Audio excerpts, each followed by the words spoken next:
இறை தூதர் ஸல்லல்லாஹு அலைஹி வஸல்லம் சொன்னார்கள், மறுமையில் ஒரு அடியானிடத்திலே இறைவன் விசாரிக்கக்கூடிய முதல் விசாரணை முதல் விசாரணை தொழுகையை குறித்துதான். அது சரியாக இருந்தால் அவன் வெற்றி பெறுவான், அவனுக்கு வெளிச்சம் கிடைக்கும், அவன் வெற்றி பெறுவான். யாருக்கு அது சரியில்லையோ அவன் நாசமடைவான், நஷ்டமடைவான்.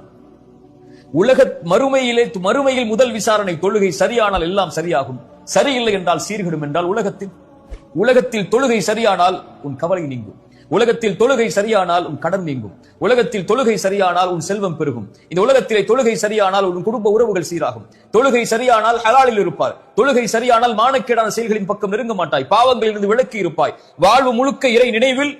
அந்த இறை நினைவு, இந்த தொழுகை உன்னுடைய வாழ்வில் இருக்கக்கூடிய கவலையை நீக்கும்.